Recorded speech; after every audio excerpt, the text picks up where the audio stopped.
So that was a fairly short run. I didn't try to go to the very end of the wire, which is like over a mile away. That was just playing with trying to build up the speed progressively without building up too much wobble in the wire. And I think that was over 100 kilometers an hour as I got to the sort of belly of the wire. And then I really accelerated for a short period. And then I started to climb back up the other side of the wire, and then I started to get this really unstable wobble, and I just stopped and came back after that. Once the wire starts oscillating, it's like kind of riding a bucking kind of horse, so it becomes even harder to try and keep it stable.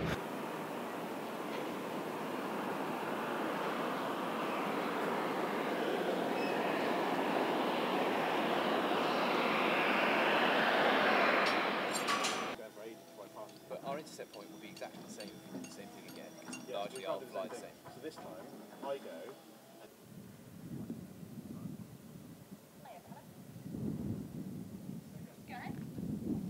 And kill switch input then talks to the brains of each of the engines.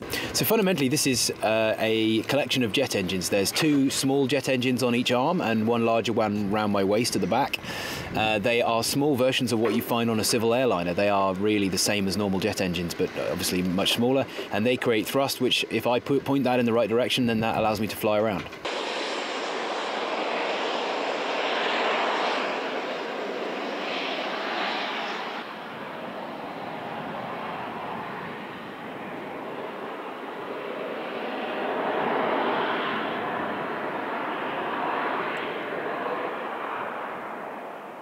A lot of people, when they see us fly, it does seem to have quite a big impact on people. It's 1,000 horsepower of jet engine thrust, allowing a human being to hover and maneuver around in a way that you'd only usually see in a kind of superhero film.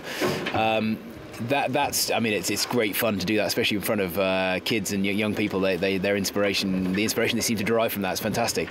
But actually, there's a bunch of quite serious practical applications beyond just entertaining and racing and actually wowing people. So short distance search and rescue, accessing difficult to reach places, things like that. We've had quite a lot of interest from people around the world asking to explore that.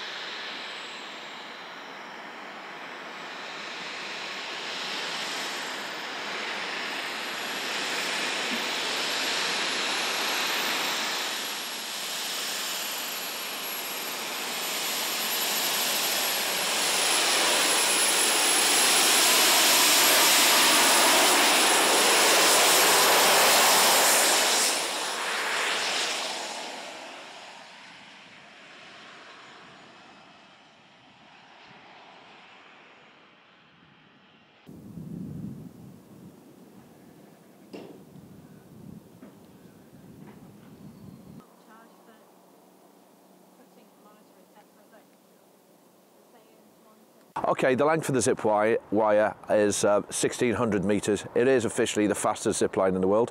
The velocity 1 was 119 miles per hour. We believe now velocity 2 you'll be doing 125 miles per hour. The gradient slightly steeper. We'll have 8 zip lines here, and it's the views are absolutely magnificent. You go from 0 to 60 in under 10 seconds. Where you get that real ground rush in the beginning, and then you go over the lip and you've got the lake, which was the largest man-made hole in the world up until 1952.